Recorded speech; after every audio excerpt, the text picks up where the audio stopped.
Terima kasih Anda terus di Mata Najwa. Senayan Rasa Baru. Mata Najwa mengundang 4 calon anggota DPR terpilih yang nanti insya Allah akan dilantik pada 1 Oktober mendatang.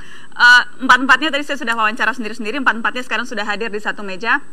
Yang jelas, abang-abang, kakak-kakak, Senayan Rasa Baru karena memang ada banyak wajah baru. 56% akan terdiri dari orang-orang baru.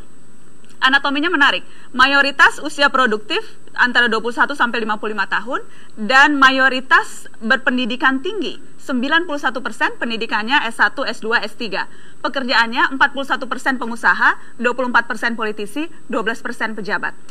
Kalau kita bicara komposisi sekarang, seberapa jauh parlemen ini nanti akan kurang lebih bisa mendukung kebijakan-kebijakan yang diambil oleh pemerintahan baru. Kalau kita bicara komposisi koalisinya seperti yang kita akan saksikan dulu tayangan yang berikut ini.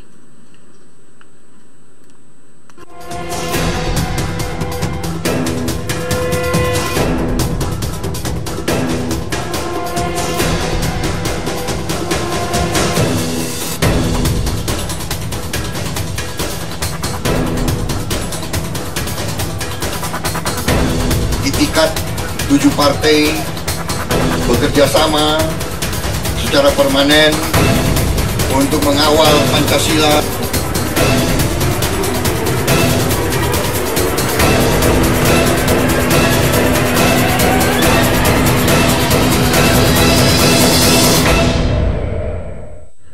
Bang Ariza, Koalisi Merah Putih sudah menyebut akan mempermanenkan anggota-anggotanya dan akan bertindak menjadi oposisi dalam pemerintahan yang akan datang. Bagaimana kemudian Anda memperkirakan apa yang akan terjadi pada pemerintahan dengan legislatif yang akan terbagi seperti ini? Ya betul, kita membangun komisi permanen dan soal dia posisi kita tunggu hasil MK. Kemudian yang ketiga, bagaimana ke depan, DPR ke depan, saya kira ini sangat menarik dan luar biasa ya. Di tengah banyaknya dominasi orang baru, tapi tantangan ke depan jauh lebih berat ya. Dalam suasana pilpres yang 2 calon, kemudian terjadi polarisasi yang seperti ini, kita harus jujur akan berdampak ke parlemen tentunya, siapapun nanti yang menjadi pemenang pilpres. Tapi saya kira ini satu yang positif dalam proses pembelajaran satu bangsa yang kita menepati urutan ketiga sebagai bangsa terbesar demokrasi di dunia ya. Yaitu apa? Yaitu siapa ke depan nanti yang akan tampil sebagai lembaga apakah eksekutif atau legislatif yang betul-betul memperjuangkan aspirasi rakyat. Oke. Tidak mesti harus eksekutif, bisa ada di parlemen atau sebaliknya. Atau kalau memang tujuannya untuk menyeimbangkan pemerintah tetapi bukan untuk mencari apa salahnya pemerintah. Betul. Lebih besar potensi yang mana Bang Adian? Kalau PDIP dan Nasdem gitu masih menjadi satu gerbong karenanya duduknya di sebelah sini. Lebih besar potensi yang mana yang terjadi? Ya pertama, istilah permanen dalam politik saja sudah nggak tepat. Mana ada yang permanen dalam politik?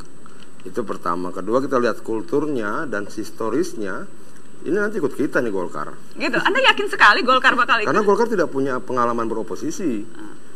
Ada beberapa partai di situ yang tidak punya pengalaman beroposisi dari tahun ke tahun. Golkar misalnya, P3 dan sebagainya. Dan pola partainya kan berbeda. Partai yang digerakkan oleh uang, dia butuh untuk mengambil sikap yang kompromistis.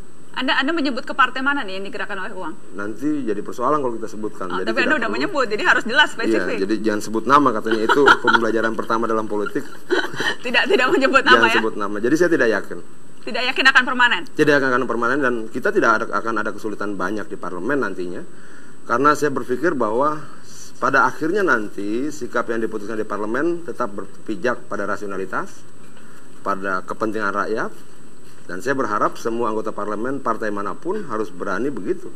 Anda yakin ini akan permanen karena Ketua Umum Anda Abu Rizal Bakri sudah kemana-mana dengan Pak Prabowo Subianto? Ya, dan memang mengutip statementnya Pak Ical, Pak ARB, bahwa permanen ini tidak hanya sampai di 2015. Berarti siapapun Ketua Umum Golkar nanti ke depan ya, itu juga akan tetap berada di dalam koalisi Merah Putih. Itu kalau kita kutip dari statement beliau. Kita mengambil langkah bahwa seandainya setelah keputusan MK nanti Jokowi JK menjadi Presiden RI yang selanjutnya, ya saya yang mendukung untuk Golkar tetap di luar pemerintahan. Tetap di luar pemerintahan. Seberapa jauh kemudian Nasdem sebagai partai baru, kursinya 35. 35.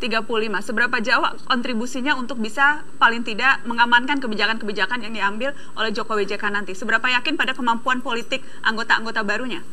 Kita tetap berkomitmen untuk mementingkan kepentingan rakyat dalam pemerintahan nanti. Jadi tidak ada istilah kata menolak, dan di saat di parlemen nanti kita akan dukung kepentingan pemerintah untuk NKRI yang kita cintai ini. Wah, nanti semua partai diuji. Semua diuji. Dan menurut Anda lolos ujian itu kalau tetap bersama-sama dengan Anda dan Prabowo. Kalau yang tidak, itu berarti tidak lolos ujian.